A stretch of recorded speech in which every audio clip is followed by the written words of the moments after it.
सुमित जी करनाल से। राधे राधे महाराज जी। महाराज जी, मेरी पत्नी को जब से पता चला है कि मेरे भजन का आधा फल उसको मिलेगा तो मुझे जल्दी सुबह उठा देती है और खुद फोन पे सीरियल देखती रहती है। बार बार मेरा काउंटर चेक करती है कि हाँ, और क्या घाटा थोड़ी होने देंगे अपने में। बहुत सुंदर। तो प्रणाम करते हैं ऐसी पत्नी को जो आपको भजन के लिए प्रेरित। खुद मोबाइल देखती रहती है कि नहीं भाई, ये गलत है। कुछ संशोधन किया जाए महाराज जी। देखो, उस पत्नी को आधा मिलेगा, ये बात समझ लीजिए। जो पति के अधीन है और पति की सेवकाई में है, उसके लिए कोई परमेश्वर नहीं, उसके लिए कोई आराधना नहीं।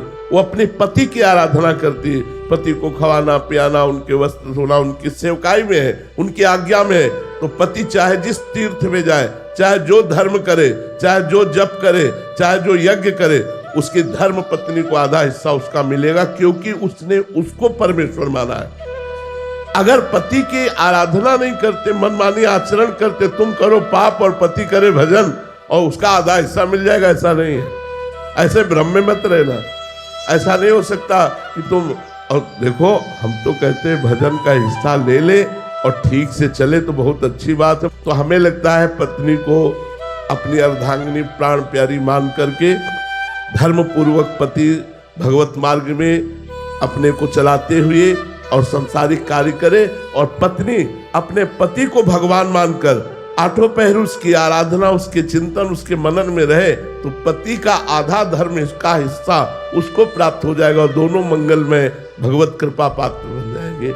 लेकिन पत्नी विमुख हो या पर पुरुष गमन करती हो या अपने पति का अपमान करती हो, तो भी आधा हिस्सा नहीं प्राप्त होगा। फिर नहीं प्राप्त होगा। फिर वो धर्म विरुद्ध चल रही तो आधा हिस्सा क्यों प्राप्त होगा? धर्म युक्त चल रही हो तो उसे आधा हिस्सा प्राप्त होगा। माही जी पंजाब से। राधे राधे महाराज जी। महाराज जी, जब हमें भगवत साक्षात्कार होने वाला होता है तो क्या कोई अलग स्थिति आती है जिससे हमें पता चले कि अब हमें भगवत साक्षात्कार हो जाएगा? देखो, पहले भजन करो, आखिरी स्थिति है भगवत साक्षात्कार। पहले हमारे अंदर जो काम है, क्रोध है, लोभ, मोह, मद, मत्सर, इनको हम काबू में करें ना। अभी तो हम इनके गुलाम हैं, मन के गुलाम हैं, इंद्रियों के अधीन हैं। अब हमारी स्थिति का कहरा ना आता हो और हम पीएचडी की बात करें, ऐसे आप भगवत साक्षात्कार की उन लक्षणों की बात करती जो सिद्ध पुरुषों में प्रकट होते हैं, पर स्थिति अभी नहीं है ना।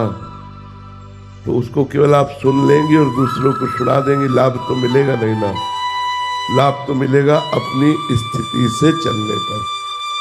जब हम अपनी स्थिति से चलते हैं तो उस स्थिति को प्राप्त हो जाते हैं। इसलिए निरंतर नाम जपने का अभ्यास करो, भगवान की लीला कथा सुनो, परोपकार की वृत्ति रखो, सब में भगवत भावना करो, तो तुम उस स्थिति को प्राप्त होगे। वो स्थिति अनिर्वचनीय स्थिति है, जब केवल केवल केवल भगवान ही रह जाते हैं।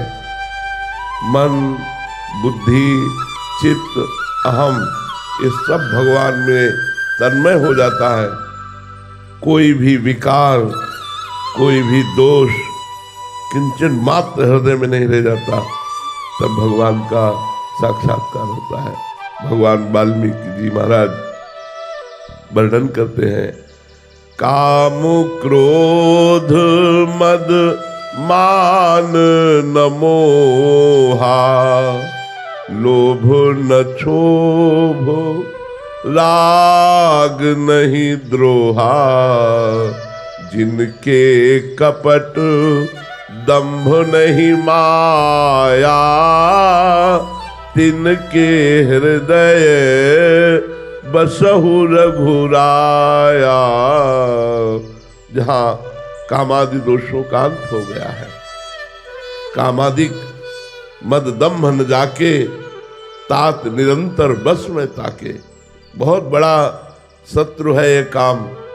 बातें बना लेना अलग बात है, लेकिन इस शत्रु को परास्त करना केवल भगवान के भजन में ही सामर्थ्य है। न तो शास्त्र ज्ञान में सामर्थ्य है, न किसी और बल में सामर्थ्य है। एकमात्र भगवान के भजन बल के द्वारा काम आदि दोषों को परास्त किया जा सकता है। तो काम क्रोध आदि दोष हृदय से बिल्कुल निकल चुके हैं, कोई भी चाह नहीं रह गई, किंचन मात्र मान अपमान निंदा स्तुति का प्रभाव नहीं पड़ता, किसी भी विषय संग से नवीन विषय भोगने की इच्छा ही नहीं रह गई। लोक परलोक के समस्त भोग उसे विश्वत लगते हैं। एक एक क्षण जिसका प्राण प्रभु से मिलन के लिए व्याकुल हो गया है, वो भगवान का साक्षात्कार करता है। बात समझ में आ रही? पहले खूब नाम जप करो, शास्त्रों का स्वाध्याय करो, सत्संग सुनो, परोपकार करो। पहले हृदय निर्विकार हो, तब निर्विकार हृदय में परमात्मा का प्रादुर्भाव होता है। समता मित्तल जी इंदौर से। राधे राधे महाराज जी। महाराज जी, बड़े बड़े संत महात्मा जी सन्यासी जी कठिन तप और साधना करते हैं, तब कहीं जाकर उन्हें भगवत प्राप्ति होती है। महाराज जी, हम जैसे सांसारिक लोग जो काम क्रोध लोभ मोह मद मत्सर के चक्कर में फंसे हैं, नाम जब शुरू करते हैं तो भी माया के प्रभाव में आकर कुछ ही दिनों में सब छूट जाता है। महाराज जी, फिर हम जैसों का कैसे? सत्संग जब आपको पता है ऐसे बड़े बड़े महापुरुष तप आदि के द्वारा अपने हृदय को पावन कर चुके हैं, तो उनके संग से, उनके दर्शन से, उनके संभाषण से हमारा कल्याण हो जाएगा। महत्संगस्तु दुर्लभो, लेकिन परिणाम में अमोघश्च। यदि संतों का संग मिल जाए और हम सत्संग सुने तो नाम जप में रुचि पैदा हो जाए, अध्यात्म में रुचि पैदा हो जाए, तो हम वो तप तो नहीं कर सकते, लेकिन संत दर्शन से हम वहीं पहुंच सकते हैं जहां संत पहुंचेंगे। संतों का दर्शन, संतों का संभाषण, संतों के संग का प्रभाव, भगवान के रंग में रंग जाना, माया के रंग से रहित हो जाना।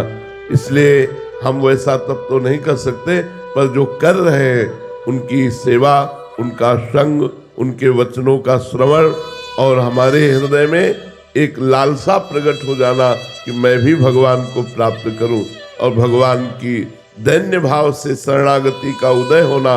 हे नाथ, मैं समस्त अवगुणों से युक्त हूँ, समस्त दोषों से युक्त हूँ, प्रभु मैं आपके लायक नहीं हूँ, फिर भी मेरे हृदय में लालसा जाग गई है तो मैं आपसे मिलूं। तो निश्चित भगवान उसे वो साधन दे देंगे जिससे वो भगवत प्राप्ति हो जाएगी। चिंता न करो, संतों का संग करो। कृष्णांश व्यास जी। राधे राधे महाराज जी। महाराज जी, भजन की भूख कैसे बढ़ेगी? भजनानंदी संतों की कृपा से। भजन न होई संग बिनु, और भजन बिना नहीं प्रेम।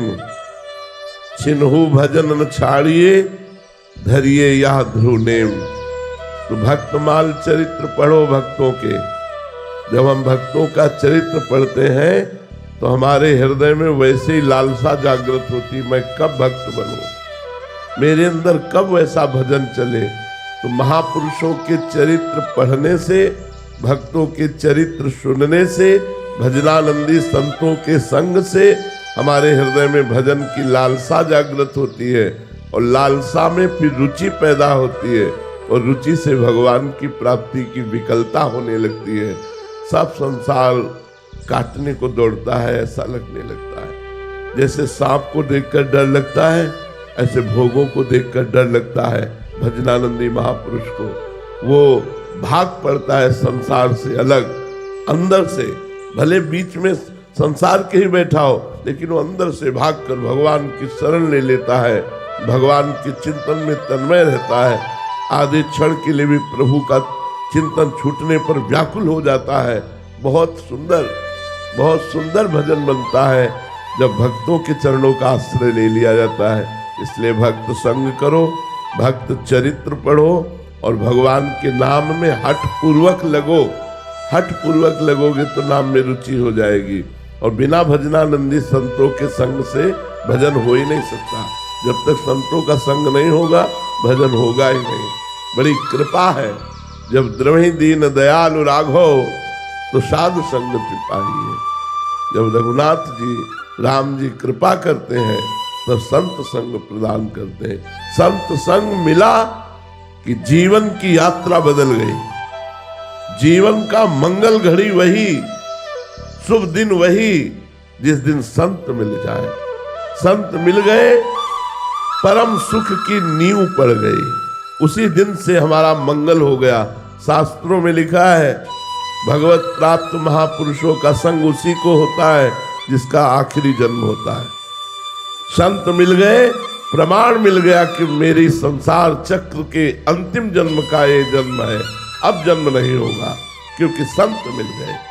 भगवान की कृपा से संतों का मिलन होता है, संतों की कृपा से भगवान का मिलन होता है। बस हमें संत मिल जाए, हमें संत समागम मिल जाए।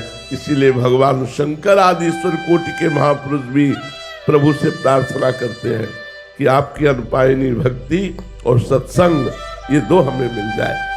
बार बार बर मांगहूं हर्ष देव श्रीरंग, पद सरोज अनुपायनी और भक्त सदा सत्संग। अनुपायनी भक्ति और सदा सत्संग, साधु महापुरुषों का संग। सुंदर जी इंदौर से। राधे राधे महाराज जी। महाराज जी, जब हृदय में विकार हो और नाम जब भी चल रहा हो फिर भी जलन अंदर ही अंदर हो, क्रिया ना हो, इसके लिए महाराज जी क्या करें कि वही जलन बहुत काम की जलन है, बहुत जरूरी है जलन। वही जलन भस्म कर देगी इन विकारों को। बस चुप रहना, गलत ढंग से भोगना नहीं।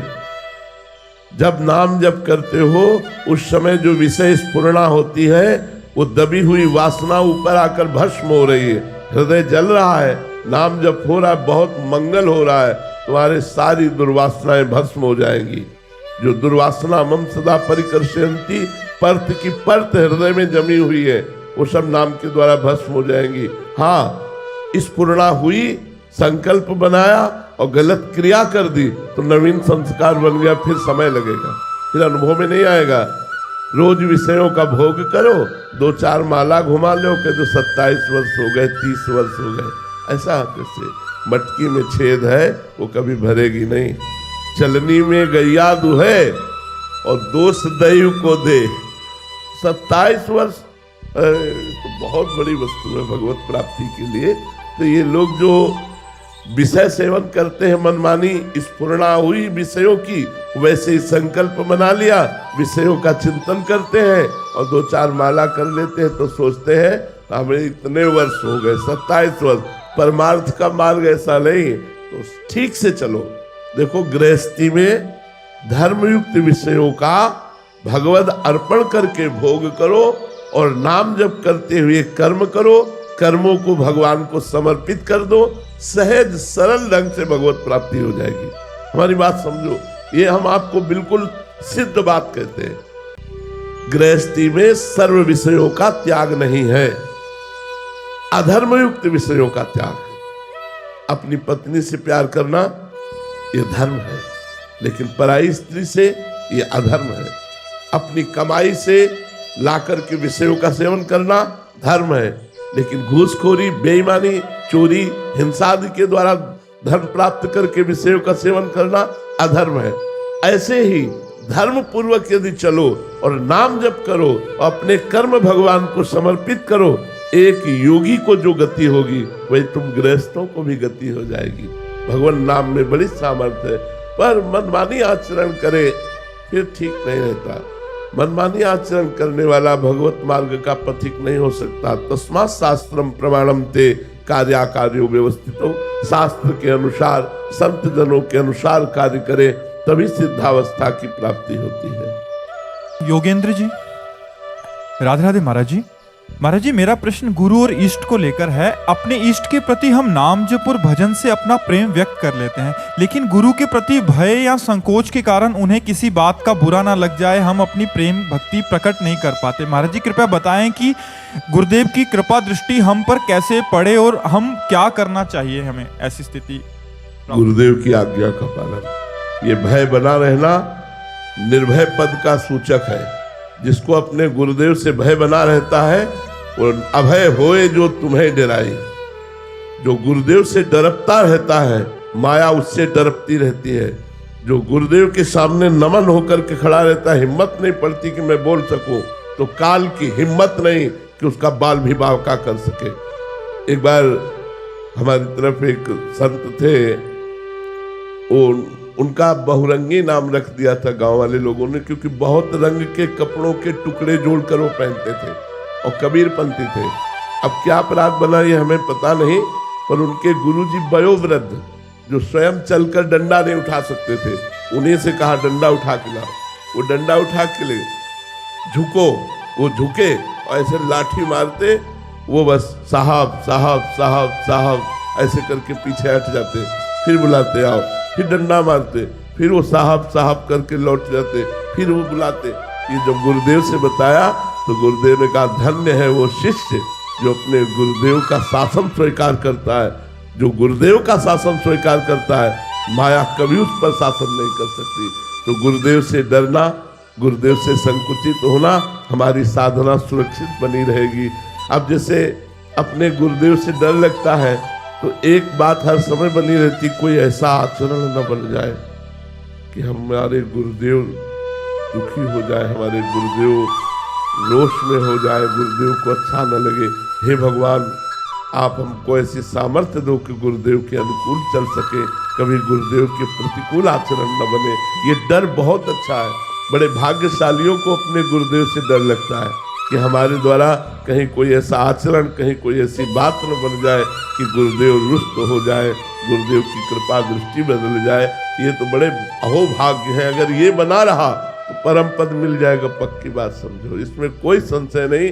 जो गुरु से डर गया, माया उससे डर गई। गुरु से डरता रहे कि कहीं कोई अपराध न बन जाए, कहीं कोई। और जो गुरुदेव की अवहेलना कर देते तो चाहे सर के बल खड़े होकर साधना करे, कभी भगवत साक्षात्कार नहीं हो सकता। गुरुदेव की अवज्ञा करने वाले को कभी भगवत साक्षात्कार। कोई ये समझे कि मंत्र मिल गया है, उपासना मिल गया, चलो अभी गुरुदेव क्या है, कुछ नहीं, कुछ नहीं चलेगा ही नहीं, मंत्र ही नहीं चलेगा, मंत्र ही सिद्ध नहीं होगा, उपासना ही खंडित हो जाएगी, काम क्रोध का तांडव मच जाएगा। करके देख ले कोई, काम क्रोध का तांडव मच जाएगा और वो नरक को प्राप्त होगा। गुरुदेव की अवज्ञा, अवहेलना, अनादर करने वाला कोई भी हो। देखो कागभूषुंड जी का पावन चरित्र कागभूषुंड जी स्वयं सुना रहे हैं, रामचरितमानस में है। वो कह रहे हैं कि मैंने अपने गुरुदेव की अवहेलना की तो इष्ट देव ने साप दे दिया। इष्ट देव का मंत्र जप रहे थे भगवान शंकर का मंदिर में, और गुरुदेव पधारे, खड़े नहीं हुए, गुरुदेव को प्रणाम नहीं किया, तो भगवान शंकर ने साप दे दिया। अरे ऐसे करुणा में गुरुदेव के पधारने पर तुमने उनका अनादर किया, जा पापी अजगर की तरह बैठा रहा, अजगर योनि को प्राप्त हो, शास्त्रवान तू अजगर योनि में जन्म ले। तब नमामि शमीशान निर्वाण रूपम विभुम व्यापकम ब्रह्मवेद स्वरूपम, इस स्तुति का गान करके गुरुदेव ने भगवान शंकर को प्रसन्न किया। तब भगवान शंकर ने कहा तेरे गुरुदेव की कृपा के कारण जन्म तो होगा, लेकिन जन्मत मरत दुसाधु कोई, वो तुझे व्यापेगा नहीं और भगवान श्री राम की अबाध भक्ति तुझे प्राप्त होगी। और जी इसका तात्पर्य है कि मंत्र और उपासना मिल भी जाने के बाद गुरु की कृपा तभी सफल होगी, जब गुरुदेव की आज्ञा पर रहे, गुरुदेव की सेवकाई करे, गुरुदेव से मन मिलाकर चले, तभी तो परमार्थ की सिद्धावस्था प्राप्त हो जाती है। श्री राधा वल्लभ लाल की। संजय अग्रवाल जी, राधे राधे महाराज जी। महाराज जी, हमारा प्रश्न है कि मनुष्य के पास सब कुछ होते हुए भी ऐसा क्यों चाहता है कि उसे और मिले, जबकि उसे भी पता है कि खाली हाथ जाना है। हाँ देखो, हमारी जो चाहत है उसको हमें समझना चाहिए। हमारी चाहत धन नहीं है। अगर धन से वस्तुएं न मिलती तो धन का कोई महत्व नहीं होता। वस्तुओं को अगर हम इंद्रियों से न भोगे तो वस्तुओं का कोई महत्व नहीं होता। प्रधान बात आई इंद्रियों के भोग से, और इंद्रियां इन झूठे भोगों से कभी तृप्त नहीं हो सकती। हमारी जो चाहत है उसे समझना चाहिए। हमारी चाहत है अखंड सुख, जिसमें दुख का लेश न हो। हमारी चाहत है कोई हमें ऐसा प्यार करे जो सिर्फ हमें प्यार करे। तीसरी चाहत है कि शांति, अखंड शांति हम चाहते हैं। चौथी बात है मरना नहीं चाहते, अविनाशी। चार बातें देख लो सब लोग। सुख जिसमें दुख का लेश ना हो, दुख का बिल्कुल लेश ना हो, प्यार जो मुझे करता हो, मेरे शरीर से नहीं, मेरी वस्तुओं से नहीं, मुझे प्यार करता हो, ऐसी दृष्टि नहीं है। शांति जिनमें किंचन मात्र भी अशांति ना हो और मैं मरूं नहीं, ये हमारे भगवान के लक्षण है। सुख समुद्र का अंश हूं इसलिए सुख चाहता हूं, प्रेम समुद्र का अंश इसलिए प्रेम चाहता हूं, शांताकारम शांत समुद्र भगवान है इसलिए मैं शांति चाहता हूं, और अविनाशी भगवान है इसलिए मैं अविनाशी मरना नहीं चाहता।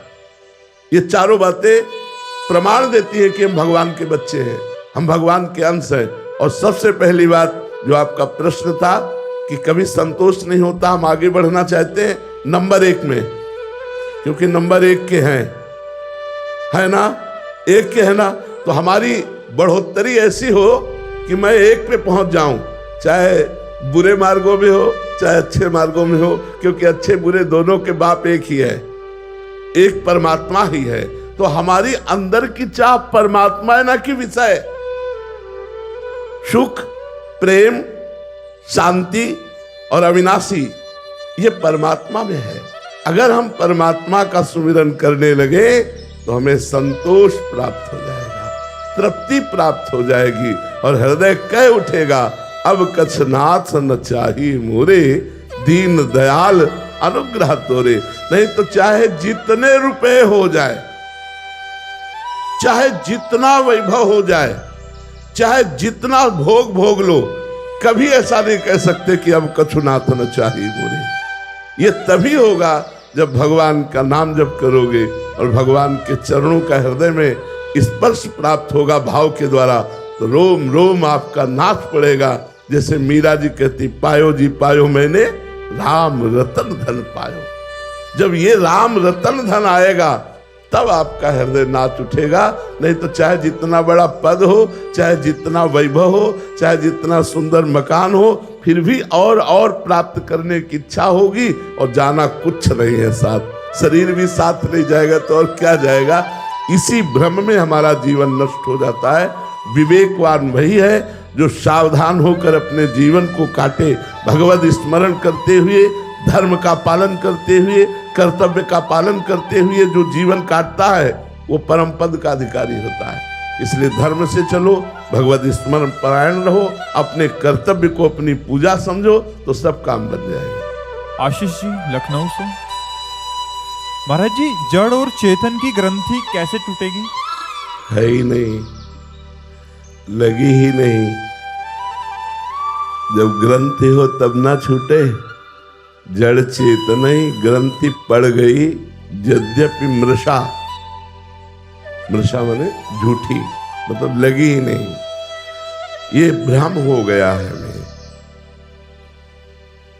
भ्रम से इस पांच भौतिक देह को अपना स्वरूप मान लिया है। यद्यपि हम आत्मस्वरूप हैं, चिदानंदमय हैं, पर हम अपने स्वरूप को भूल करके और देह को अपना मान लिया। अब जब तक सद्गुरुदेव की शरण नहीं होंगे और उनके द्वारा बताई हुई उपासना नहीं करेंगे, तब तक हमारा ज्ञान विशुद्ध नहीं होगा।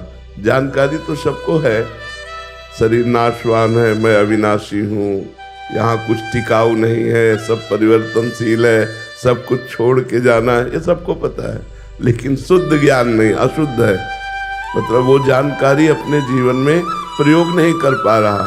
इसलिए संत महापुरुष जो भगवत प्राप्त हैं उनकी शरण में जाए और उनके द्वारा बताई हुई उपासना से बुद्धि रूपी जो अस्त्र है उसकी धार तेज करे, विवेक धार है, और उससे इस भ्रमात्मक संसार बंधन का नाश कर दे तो स्वरूप का बोध हो जाए। यद्यपि कभी स्वरूप न बंधन को प्राप्त हुआ है, न है, न होगा, पर छूटती कठिनाई बहुत कठिनता है, क्योंकि इसको हमने पकड़ रखा है। जैसे एक राजा से ऋषि ने कहा कि संपूर्ण संसार से वैराग्यवान ही भगवदानंद को प्राप्त होता है, तो उनका माया ने मुझे पकड़ रखा है, मैं कैसे भगवदानंद को प्राप्त करूं।